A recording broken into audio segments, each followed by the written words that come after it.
오늘 초청되어 저희 교회에 나오신 분들을 다시 한번 환영하고 사랑하고 축하드립니다. 김홍기 목사님을 통해서 또 화면을 통해서 여러분을 환영하고 축복했는데요. 여러분, 오늘 수백 번 여러분 환영받고 축하받아 마땅하신 분들입니다. 아마 여기 나오신 분들 이유가 여러 가지일 거라 생각합니다. 어떤 분들은요, 위협과 협박에 의해서 나오신 분들도 계실 거고, 어떤 분들은 한 번만 나가주면 점심 사줄게, 그렇게 해서 아마 나오신 분도 계시리라 생각을 하는데요. 나오신 이유가 어떻게 되었든지 간에 다 생명을 얻고 돌아가시기를 주님의 크신 이름으로 축복합니다. 교회에서 여러분에게 드릴 수 있는 최고의 선물은 생명입니다. 이 생명 다 챙겨가시기를 주님의 이름으로 축복합니다. 어떤 사형수가 있었습니다.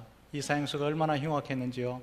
바깥 사회에서도 흉악한 범죄를 저질렀기 때문에 사형 언도를 받았지 않겠습니까? 그런데 감옥에 갇혀서도 흉포함은 버리지 못했습니다. 같이 감옥에 갇힌 모든 사람들을 때리고 또 돌주먹 같은 걸로 날리니까요, 감옥에서도 유명한 아주 악랄한 사람이 되어서 주위에 아무도 오지 않았습니다. 그런데 이제 사형 날짜가 하루 이틀 다가오니까요, 후회가 되는 거죠. 죽음을 앞두고 있는데 자기를 찾아보고 불쌍히 여기는 사람 아무도 없으니까 내가 인생을 잘못 살았는가 보다 후회를 하게 되는 거죠. 아무도 오지 않습니다. 같은 죄수들도요, 동정하지 않습니다. 그런데 이 죄수를 사랑해서 기도해주고 또 소원이 무엇입니까? 물으러 온 목사님이 한 분 계셨습니다. 목사님이 기도해주고 난 뒤에 사형수에게 묻습니다. 형제님, 마지막으로 하실 말씀이나 소원이 무엇인지 저희한테 말씀해 주십시오. 제가 그 소원 들을 수 있으면 들어드리겠습니다. 위에 사람들이 말해갖고요, 들을 수 있으면, 될 수 있으면 들어드리도록 하겠습니다. 그렇게 말했습니다. 그런데 이분이, 사형수가 말하기를요, 목사님, 그렇다면 제가 소원이 하나가 딱 있지요. 죽는 방법을 내가 선택할 수 있도록 해주셨으면 좋겠습니다. 위에 분들에게 말씀하셔서요, 어떻게 죽을지 그 방법은 내가 선택하게 해주십시오. 그렇게 부탁을 했습니다. 그러니까 목사님께서 어떤 형을 원하십니까? 총살형을 원하십니까? 교수형을 원하십니까? 약물을 투여해서 죽게 되는 약물 투여 방법을 원하십니까? 어떤 형을 원하십니까? 그래서 목사님께서 물으니까요, 이 사형수가 하는 말이, 목사님, 저는요 늙어서 죽고 싶습니다. 그렇게 말하더랍니다. 그렇게 당당하던 사람도, 그렇게 흉포하던 사람도 내 주먹을 믿고 살아라, 내 돈을 믿고 살아라, 그렇게 악랄했던 깡패도요, 죽음 앞에서는 온유해지는 거지요. 왜 그렇습니까? 죽음이 무서운 것입니다. 이 땅에서도 당당하게 살고 흉포하게 살고 악랄하게 살든지, 반대로요 아주 착하게 살든지 관계없이 죽음이 찾아오면 두렵습니다. 흉악한 깡패도요 온유해지고 착하게 변하게 되고 진지해지는 이유가 무엇입니까? 죽음의 길을 한 번도 가보지 못했기 때문에 무엇이 나를 기다리고 있는지 모릅니다. 죽음 앞에 서본서는 다 알지요. 두렵습니다. 참 겁납니다.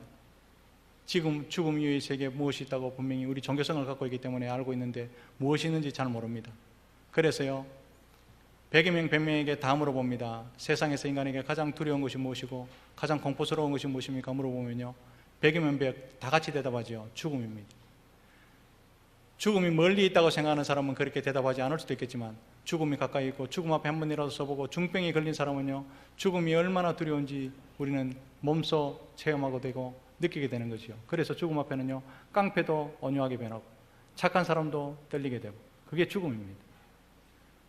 그럼 우리 새가족 여러분, 죽음이 무엇입니까? 이 땅에서의 죽음은요 간단하게 이렇게 정의할 수 있습니다. 죽음이란 영혼과 육신의 분리입니다. 그렇게 할 수 있겠죠. 영혼과 육신이 분리되는 것을 죽음이라 말하는데, 우리가 잘 알다시피 육신은요 영혼과 분리되면 땅에 들어가서 흙으로 돌아갑니다. 문제는 영혼이지요. 임상학자들이 말하기를 영혼이라는 존재가요 있긴 한데 육신보다 더 민감한 것이 영혼이다, 그렇게 말합니다. 이 땅에서 영혼과 육신이 분리되는 죽음, 죽고 나면 모든 것이 끝나면 다행입니다. 그래서 많은 사람들이 오해를 하면서 사업이 안 되고 막다른 골목에 몰리고, 또 우리 학생들 가운데서는요 성적에 비관해서 자살하는 사람이 있죠. 자기 스스로 목숨을 끊고 행복하게 되면 다행이죠. 또한 죽고 난 뒤에 모든 만사가 해결되면 다행이죠. 그런데 육신은 육신의 죽음으로 모든 것이 끝나는 것이 아니라는 사실을 기억해야 됩니다. 두 번째 인생이라고 말할까요? 두 번째 인생이 우리를 기다리고 있습니다.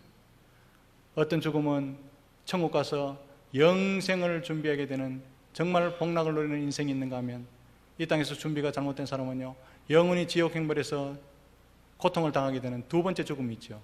두 번째 죽음, 그것이 참 고통스러운 겁니다. 두 번째 죽음, 제가 금방 말씀을 드렸는데요, 두 번째 죽음이 무엇입니까? 쉽게 말하면 이렇습니다. 지옥에 떨어져서 영원히 고통당하는 것, 그것을 두 번째 죽음이다, 그렇게 말하지요. 지옥의 고통이 얼마나 뜨거운가 하면 네 뜨겁나? 나도 뜨겁다. 고통스럽지? 나도 고통스럽다. 참 목마르지 그자? 나도 목마르다. 이렇게 말할 수 있는 여유가 없습니다. 자기가 너무나 고통스러워서, 너무나 목말라서, 너무나 괴로워서, 자기 괴로움에 너무너무나 사무치기 때문에 옆에 사람 돌아볼 수 없을 정도로 그렇게 고통스러운 것이 지옥이지요. 이 지옥에서요, 1, 2년 끝나고 마는 것이 아니라 영원토록 그렇게 고통을 당하는 그 장소가 지옥인데요, 그 장소 지옥으로 가는 것을 두 번째 죽음이라 말합니다. 성경에는 이 두 번째 죽음을 심판이다, 그렇게 말을 하죠. 신약 성경책 히브리서 9장 27절에 보면 분명히 이렇게 말씀하고 있습니다. 한 번 죽는 것은 사람에게 정해진 것이요 그 후에는 심판이 있으리니, 분명히 밝혀주고 있습니다. 한 번 죽는 것, 이 땅에서 영혼과 육신이 분리되는 것을 한 번 죽는 것이라고 말하죠. 그렇게 죽으면 모든 것이 끝나면 다행이지요. 모든 일이 마무리되고 행복하게 되면 만약 다행인데요, 죽고 난 뒤에는 심판이 있답니다. 두 번째 죽음이 기다리고 있거나 영생의 삶이 기다리고 있다, 두 가지 중에 한 가지가 우리를 기다리고 있다는 말이죠. 이것이 사람들이 죽음을 두려워하는 근본적인 이유입니다. 죽고 난 뒤에 어디로 갈까? 영생이 나를 기다리고 있을까? 영원 형벌이 나를 기다리고 있을까? 이게 궁금하지요. 죽고 나면 그만이면 죽음이 두렵지 않습니다. 그런데 죽음 이후에 영원한 삶이 시작되는 문턱이 죽음이기 때문에 무엇이 기다릴까? 준비 안 된 사람은요, 죽음이 공포로 다가오기 때문에 죽음 앞에서는 전부 진지합니다. 깡패도 진지해지고요, 흉악한 사람도 온유해집니다. 인간이 이런 무서운 심판을 받게 되는 이유가 무엇입니까? 우리 사랑하는 새가족 여러분, 잘 기억하십시오. 죄 때문입니다. 죄. 이 땅에서의 모든 슬픔과 괴로움, 병들고 아프고 병원 가고 슬프고 그리고 결국은 죽게 되는 그 이유는요, 죄 때문입니다. 목사님, 그렇게 저는 나쁜 죄는 짓지 않았는데요. 그렇게 말하는 분들 잘 들어보십시오. 우리 가운데 있는 죄성이 얼마나 흉악하냐 하면, 다른 사람이 내가 가지지 않는 좋은 것을 가지고 있으면 탐납니다. 가지고 싶습니다. 그걸 죄성이라 말하죠. 내가 싫어하는 사람 잘못되기를 원합니다. 극심하게 나를 괴롭히는 사람 죽이면 좋겠죠. 그런 마음 왜 듭니까? 죽이면 나쁜 줄 알면서 왜 듭니까? 그 마음이 죄성 때문입니다. 죄성. 죄 때문이지. 제가요, 목사이기 때문에 사람의 임종을 지켜보는 일이 자주 있었습니다. 두 종류의 사람이 있습니다. 임종을 맞아서 편안하게 눈 감는 분이 계세요. 그러면 목사가 느끼게요, 이분 천국 가셨다, 이 집사님 천국 가셨다, 이 권사님 천국 가셨다, 그렇게 제가 결론을 내릴 때가 있습니다. 그런데요, 죽음의 문턱을 넘기가 그렇게 힘들어서 가슴을 쥐어뜨는 분들이 종종 있습니다. 그분들의 부르짖음이 공통점이 있습니다. 목사님, 이 죄 다 어떻게 할까요? 이 죄 다 어떻게 할까요? 가슴을 쥐어짜는 그 임종을 맞는 분들을 제가 지금 아직도 기억합니다. 이 죄 어떻게 할까요? 이 죄 어떻게 할까요? 제가 거기서 느낀 것이 뭔지 아십니까? 죽음을 앞두고 난 뒤에는요, 돈이 문제가 되지 않습니다. 우리가 인생을 살면서 온 시간과 온 열정과 온 열심을 다해서 쌓아올리려고 하는 것이 뭡니까? 부지요, 돈이지요. 그런데 죽음의 문턱을 넘을 때는요, 돈을 찾는 사람 한 사람도 못 봤습니다. 목사님, 한평생 일궈놓은 은행에 쌓인 수십억, 내 자녀들이 쓰면 어떡할까요? 저 돈 어떻게 할까요? 돈 어떻게 할까요? 그렇게 말하면서 죽는 사람 한 사람도 못 봤습니다. 혹은요, 목사님, 내가 이때까지 13평짜리 주공 아파트 살았는데 40평 사는 것이 인생의 목적이어서 40평 살았는데 사놓은 지 한 달 만에 죽게 됩니다. 어떻게 할까요? 저 아파트 어떻게 할까요? 아파트라고 말하는 사람도 못 봤습니다. 한 사람도 못 봤습니다.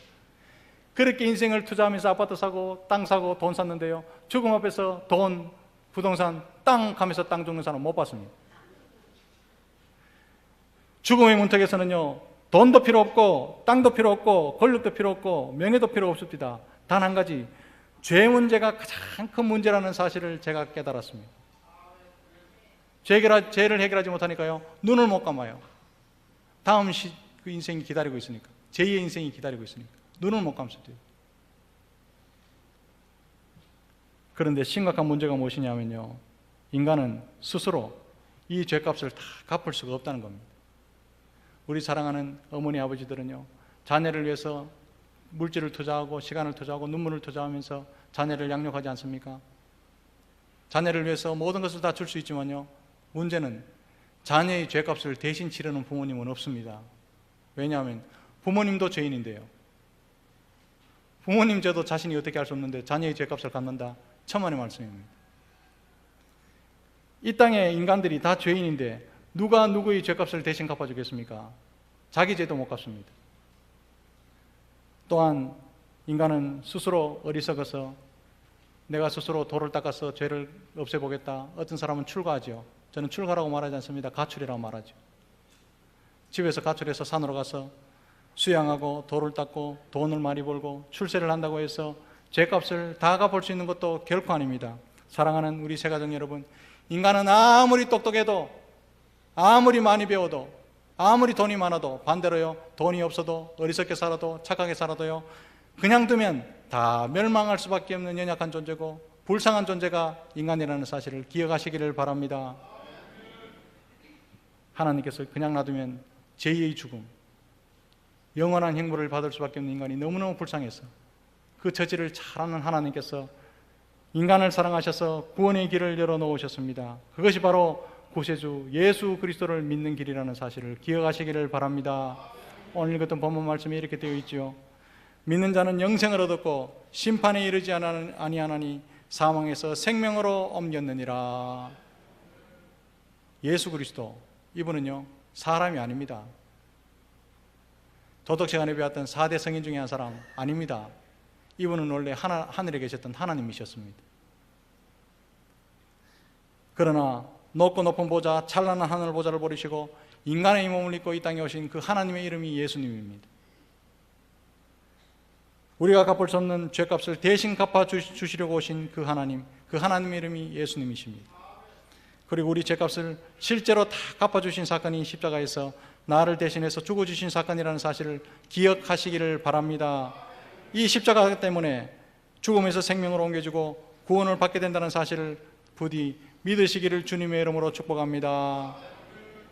참 아이러니하게도요, 여기 앉아있는 대부분 양심 있는 사람이라면요, 내가 죄인인 줄 다 압니다.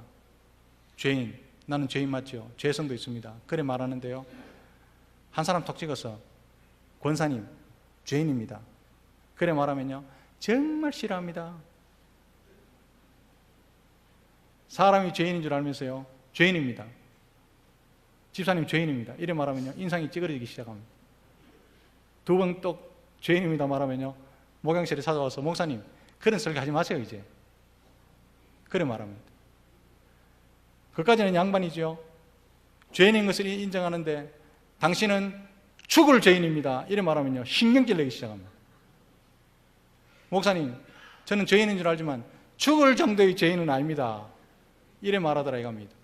그러나 우리 사랑하는 새가족 여러분 잘 기억하십시오.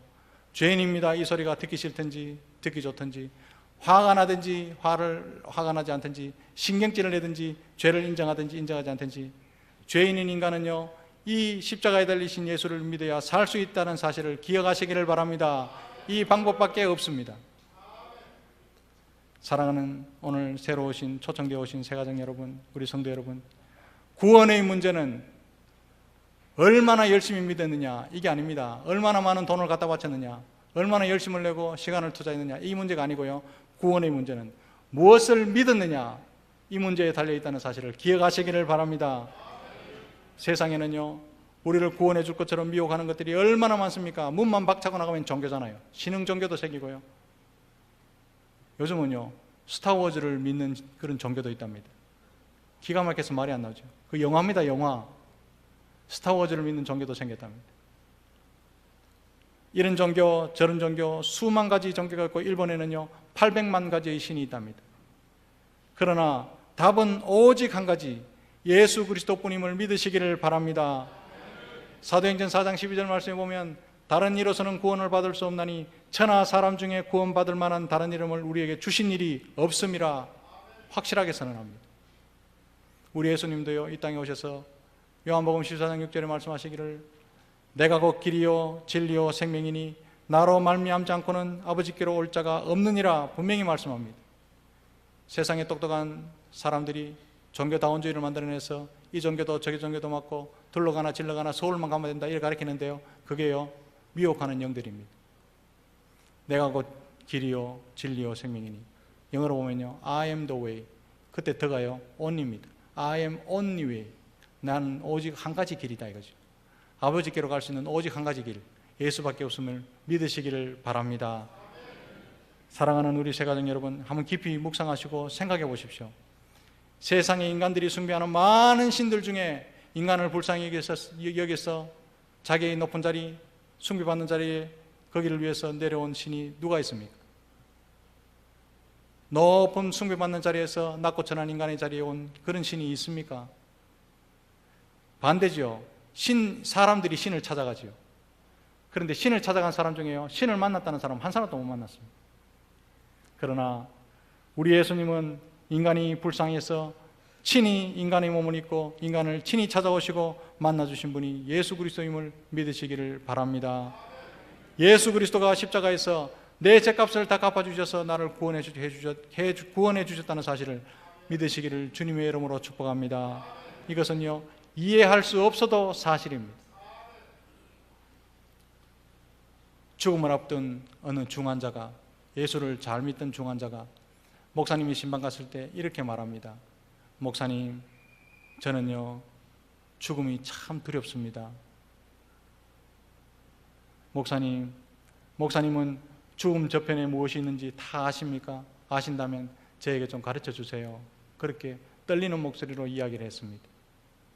이 질문을 받은 목사님이 하시는 말씀이, 집사님, 저도 다 모릅니다. 죽음 저편에 있는 모든 것을 다 알지는 못합니다. 그러나 분명히 한 가지 아는 것은 죽음 건너편에 누가 집사님을 기다리고 계시는지는 제가 확실히 알고 있습니다. 집사님도 아시는 분이죠. 바로 예수님이 집사님을 기다리실 겁니다. 이 말을 듣고요 평안하게 그 집사님이 눈을 감으셨답니다. 로댕의 유명한 작품 생각하는 사람이 있죠. 유명한 작품입니다. 이 생각하는 사람 조각에서요 무엇을 생각할까요? 내 빤스 왜 안에 피났노? 이거 생각할까요? 이 로댕이 생각하는 사람의 배경이 있습니다. 이 조각상은 단테의 신곡 중에서 지옥으로 가던 사람이 지옥 문 앞에서 고민하는 사람, 그 사람을 형상화시켜 놓고 표현해 놓은 것이 로댕의 생각하는 사람, 그 지옥 갈 사람입니다. 지옥 가다가 보니까 고통스럽고 뜨겁거든요. 멈춰서서 생각합니다. 그러나 참 안 된 소리로 지옥 문 앞에서 아무리 진지하게 생각하고 아무리 진지하게 후회하고 아무리 진지하게 땅을 치더라도 이미 늦었습니다. 사랑하는 새가족 여러분, 여러분을 사랑하는 마음으로 진지하게 말씀드립니다. 생각하시려면 지금 하시기를 주님의 이름으로 축복합니다. 고민하시고 후회하시려면 지금 하시기를 바랍니다. 지금 결단해야 늦지 않습니다. 부디 주의 은혜로 예수를 믿어 영원한 죽음에서 영원한 생명으로 옮겨지는 저와 여러분들 다 되시기를 주님의 크신 이름으로 축복합니다. 기도하겠습니다.